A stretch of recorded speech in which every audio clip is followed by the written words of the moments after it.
Hi, welcome to Tech Encounters with Ramona Cedeño. Today we have Mercedes Bidart, the CEO and co-founder of Quipu, and she will talk to us about how her company is changing informal economies in low income communities using technology. Thank you, Mercedes. No, thank you, Ramona, for inviting me.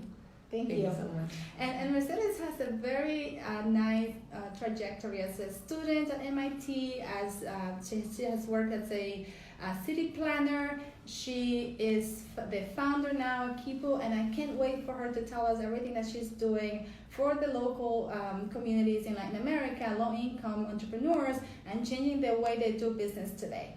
So Mercedes, please tell us a little bit about you and what your mission is and what you're trying to accomplish and how you're helping this.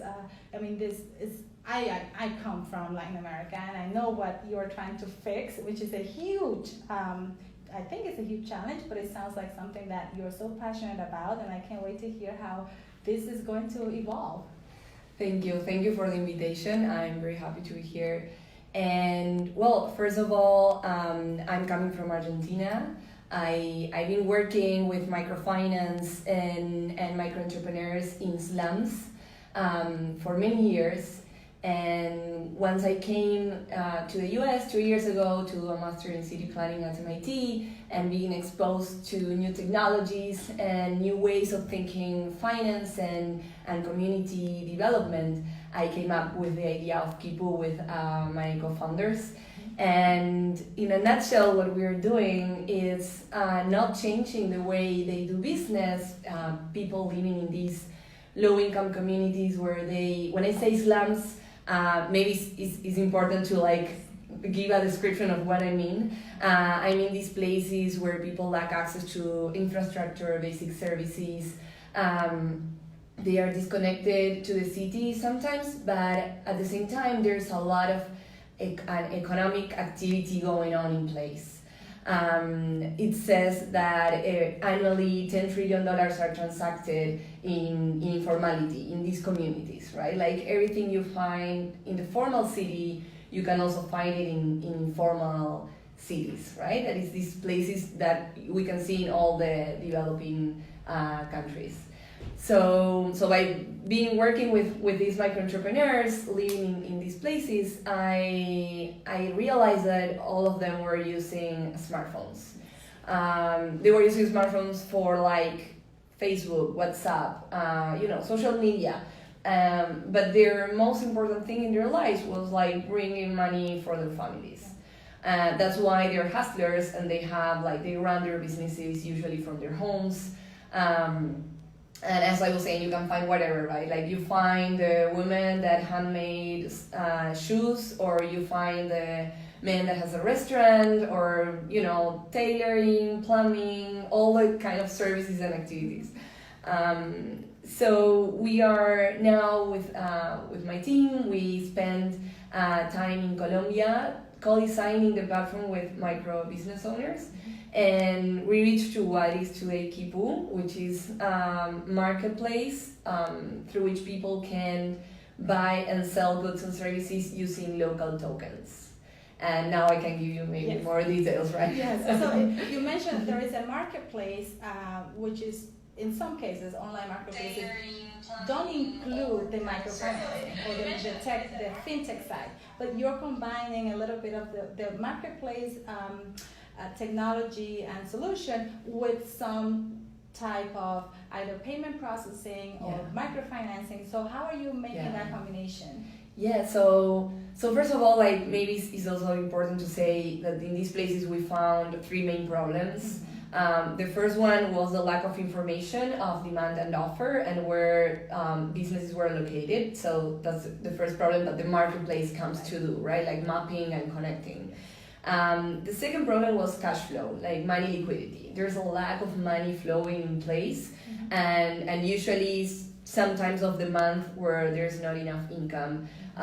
There's some sales that wants to be done, there's demand and offer, but because of the lack of cash, those transactions don't happen. So that's why we are introducing these tokens that are complementing the cash economy.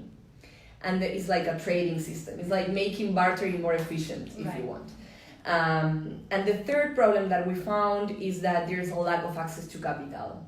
So it's very difficult for micro business owners to grow their business because they access to financial services that are predatory.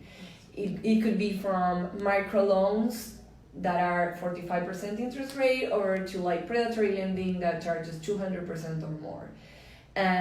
Because there's a lack of information. Like they're doing a lot of transactions, they're selling, buying, but they don't have a record of those transactions.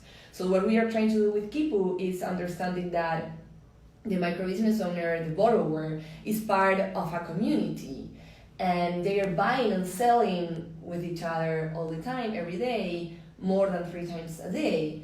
So if we are able to record all these transactions through the marketplace, then we can assess their credit worthiness in a different way. And there's where the financial services come in, and where we realize that it's just like understanding all the data that is going on right now. It's like trying to add a digital layer to an economy that is already in place. So the token system is going to be an exchange of this token style transaction between users of the platform, but the microfinancing by financial institutions is separate from the tokens, or is it all in one and the same? Yes. So the token system is included in the platform. So the platform comes with a trading system. So you make a profile, like a business profile, and then you receive an amount of tokens through which you can start trading. This is putting a bit of oil and bridging the gap of the lack of cash, but it's not replacing the cash economy, right? So it's like a complement. The financial services part comes afterwards, like when you have enough amount of transactions that are informing your performance as a business owner, because they can see your expenditure as a household too. Because that's the thing in this place is people like the household unit and the business unit is kind of the same. Right. So we are capturing all the data, but not just of you, but also of your community. That ultimately are the ones that buy from you. Right. So it's creating this data ecosystem that is helping us assess the credit worthiness. So it's kind of separate, although are part of the same thing. So is this solution good for all types of small businesses in Latin America or other cities, other countries? It doesn't have to be just Latin America. Would it be of value to multiple? Let me rephrase that. So my dad is a business owner, and he's somehow able to manage the cash flow, and he grows his business, but he doesn't use technology. You have that, like he's let's say a middle class business owner, right? He's not in a countryside where there is not, he doesn't use technology, just kind of like borrowing from his friends and paying high interest rate. And then you have other business owners who don't even have a space, who are selling on the streets and who are selling at home. So would your solution help both types of entrepreneurs, or just the ones that are really, really at the ground, that don't have other options for financing and for don't have a business acumen? Yes. So now we are targeting the unbanked, and these type of informal entrepreneur that maybe has more than one business.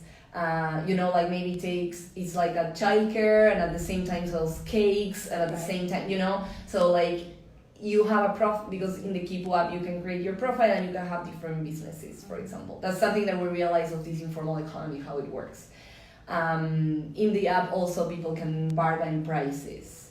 They can put last minute offers. Like we're trying to mirror how these economies are working, and we call them place-based economies. So I think that yes, like it could be useful for any local economy, like any economy that is grounded in a place and where is a chain of transactions.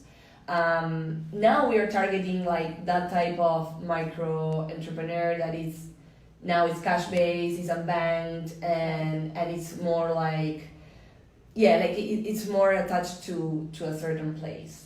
But if we I think that for the small and medium enterprises that maybe have a shop and and are not informal, they pay taxes and etc.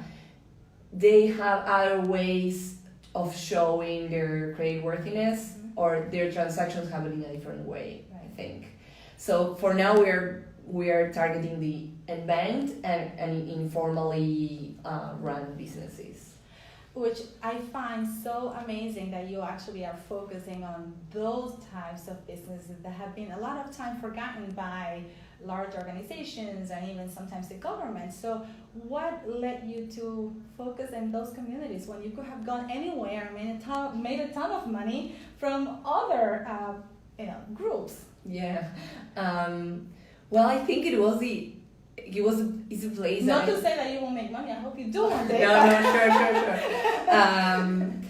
Yeah, I mean, I think that that's one thing, right? Like, socially, when something is social impact driven, people usually or when you are like really driven by making good, people usually tie it to like, oh, you won't be able to like make revenue from it, right? And it's like we're trying also to challenge that. But that's another conversation. Yes. And what happened? Why these? Because it's like the places that I know. Like I saw the problems, and that's how I got the idea of creating Quipu. I mean, it was like I think that what shapes us as entrepreneurs is our experiences, right? Professional and personal experiences. And I come from a family of entrepreneurs too. My mom and my dad, both of them. And then I don't know why, like I ended up like, because I studied political science, right. But I knew that I wanted to work with people even in the margins of my city. So I was part of an organization that was working in informal settlements. So I went there every week helping these mostly women that were running their businesses from their homes. I was helping them with like giving loans from this organization and advising on their businesses. So I spent a lot of hours on time with these women, and was there that I realized how their economy was working, how their business was working, how they were not having information of their accountant, nothing. Right. And that they were using like their phones. And they were not young, like they are like 50, 55, 60. I mean, it's not like the type of person that you imagine using a smartphone, right? So I think it comes from my experience, and that I always wanted to work for these communities. Yes. So I started working in public policy, and now I'm seeing in technology something that is so strong and can reach so many people, right? With just like developing one thing, like right. Then you can tailor it a bit or whatever, but it's like one tool that can reach many people. No, and I think that I believe that the cost of adopting this new technology, or not new technology, but the solution that you're offering is not that high, is it? Or do you offer some type of initial incentive for them to sign up? Yeah, so we are. For the people to sign up, like the incentive is business driven, right? It's like a new channel to make business, to show their business, and they get the Quipus, that like the tokens, with which they can buy if they don't have enough cash. Is that a one-time thing? It's a one-time thing. So imagine that. But then like you start earning also in Quipus because your neighbors maybe before they were telling you, Ramona, I will pay you in 2 weeks. I swear, right? And you like put it on a page, like, okay, they will pay me in 2 weeks. And now it's saying, well, they are giving you the Quipu right now that you can spend right now in the community. So it's like that advantage, right? That you can find on the marketplace as an incentive to sign in. Right. But we realized that beyond the token system, like the trading system, for our users, they find super useful the marketplace, like a place where they can put what they're doing. Because in informal settlements or public housing neighborhoods, usually their business is not on the street, so it's like word of mouth, right? It's difficult for them to to get more customers. And the way we are scaling is partnering with foundations or institutions that are already working on the ground with these communities. There's always like NGOs or microfinance institutions or other type of institutions that are working already in these communities. So we partner with them and we train them to implement the tool, like the app. So that's how we are. And do you find that you said that you already some clients, some users of Quipu already that you have in Colombia? Yes.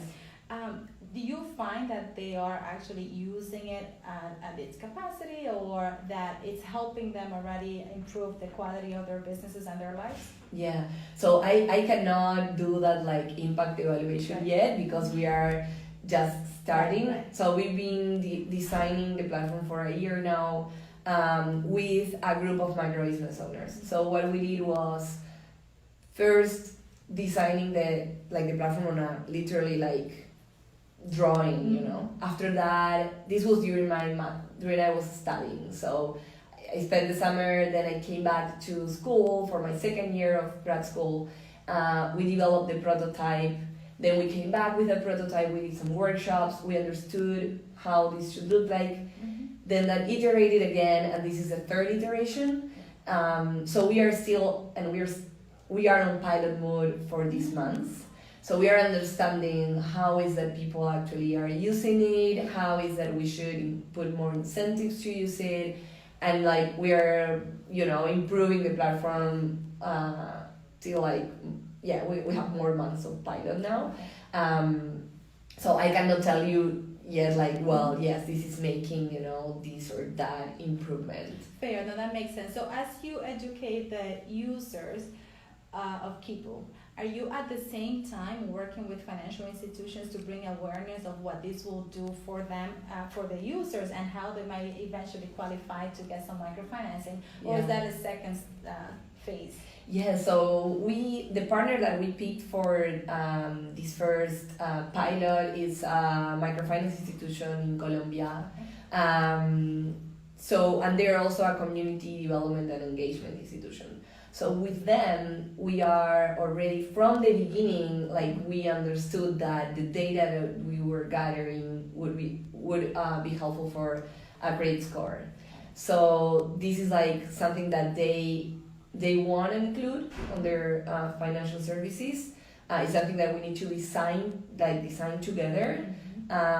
We will start probably by doing this together, like a new credit line based on our data. Maybe in the future, I hope we could be us the ones, right? Providing the financial services. But at the beginning, it's always better to partner with people that are already doing it. So for now, yes, like it's the two sides. It's like also thinking already with the microfinance institution. And why Colombia first? Assuming that was the first one. You're from Argentina, yes. Right? And you started at Colombia? I'm from Argentina. One of my co-founders is from Colombia. So that's why also. Yes. But also because this partner that I was talking about, they were working with a lab at MIT for some years, and it was like a good connection to start. I literally went to the community with some money from a grant and with a question. Like I didn't know how this platform would look like. So like the last June 2018 is when I went with them, like with this partner, this institution, and just like with a question to work with the micro business owners of like how we can improve your economy at the same time improving your solidarity ties. Like how we can make this economy more collaborative while developing it, right? Like while growing it. And that's why we end up we did a lot of surveys and studies on the ground, and then we ended up coming up with the idea. But yeah. That's amazing. And is Quipu going to allow these business owners to list their businesses or advertise their businesses on the app? So like if I'm looking for the shoe store that you mentioned before, the lady that sells the shoes, would I be able to see her on my app and buy from her directly from there? Yes, that's like the marketplace. So the marketplace is like, it's basically the app. Like you get in, you make your profile, and you see on a map, and you can filter like, or on a map or also on a search engine, like different names of what, like, or whatever you're looking for, or like the name of the shop, or different like filters.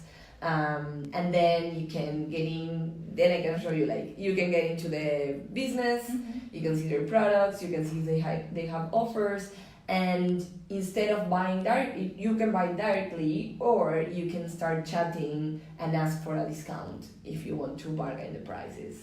Oh my gosh. So I'm from the Dominican Republic, and I grew up in the countryside where my dad he used to work the land, we used to sell products, we used to sell fruits, and I remember us like waiting for people to show up at the door, like hoping that they'll buy a pineapple. Yeah. And later on it evolved into other things, and now my dad is he's in the real estate business, but it's still very non-tech. Yeah. Like we have to, like for water, like for the whale, he has to actually go check if there is water. And I'm like, Dad, why don't you install something that tells you that it's half empty? So you have to wait up. So I'm thinking of my dad, who is now over 60, and you mentioned that the older generation uses smartphones, right, in some of the countries that you're visiting. But is it possible that a large group of these entrepreneurs won't adopt the new solution or the technology because they're not used to it? So do you have any idea of like what ratio of the small businesses won't be able to benefit? So we did this research on like what is in this survey that we did at the beginning was like, are you using internet? Are you using like smartphone? How do you use it for what? And this like internet was like 98% of our respondents, and they were using WhatsApp for selling. So like even people of like the age of your dad, they were like selling on WhatsApp. And they were selling or talking through a smartphone somehow. There were some that obviously not, right? And like was like their son that was helping them. But I was impressed of like how many people, and actually all the workshops that I told you of like the iteration of the app, all the micro business owners are like from 40 to 60. Like and we have some young people, but mostly that age range. So yeah, let's see. I'm sure that it will be a lot also of like training on how to use it. Right. But that's why we're trying to make it as simple as possible. Like so intuitive, right? Like with a lot of symbols and things for you to just like use it as Facebook or WhatsApp. Right. And which brings me to my next question, which is, when you thought about formalizing these economies, do you realize that including tech in the process was the best way because it was kind of it gave you a shortcut, faster route to get there, or because you are so passionate about tech that you wanted to incorporate it? I'm just wondering if there was another way to do it. Not that you know what you're doing is amazing. No. But I think that if I was going to take this on, I would start with like, let me train the business owners, let me have them open a bank account, and you're going like right to these are the things that you can do. You're going to be tech savvy, and also you're going to formalize your economy. So what was the thought process behind that? Like just going straight to tech? Yeah, because I know all the other solutions that are around. Like there are tons of like. Right. Technical assistance to businesses. It was what I was doing in Argentina before going to MIT. So it was like a lot of that. A lot of like community development, and that's super important. Like the offline world is actually what will change the structure, right? Like I don't think it's technology. But I had the chance to develop something on technology, and I saw it as a like low hanging fruit, of saying like, this could be more scalable, more impactful, and I can spend less resources that like if we need to have a lot of people on the ground going to businesses and trying to help them trade with each other. I saw that it was at hand. Right. But obviously this comes with a lot of things that are offline. Our team did a lot of workshops on what means the solidarity economy, how is that we are helping each other and creating this network of commerce, why, right? There's a lot of things to reflect on that goes beyond the technology, but having it sometimes is a way of opening new imagination, opening imagination. It's okay, we can do this, and also it helps to visualize the whole system, because sometimes by having it all recorded or mapped and connected, right. It's super easy to say, wow, we are all these micro-business owners living in this place and we are trading so much, we are not so poor, right. we have assets. I know. So it's different ways of visualizing. Which reminds me, I read your interview on Forbes, and you had such a good statistics there about the billions of dollars that are trading in these informal economies, and how much more we can grow, right? Yeah. If everything was formalized. Yeah. I think it's amazing. Thank you so much for being here. No, thank you. We run out of time too fast. I think we have to do this longer, so I hope to have you again. And for the audience, Quipu is changing the way informal economies are doing trading, and look it up. And as soon as it's 100% launched, yeah. and learn how you can help local businesses in low-income community improve the way they do business and their economies. Thank you, Mercedes. Thank you so much, Ramona.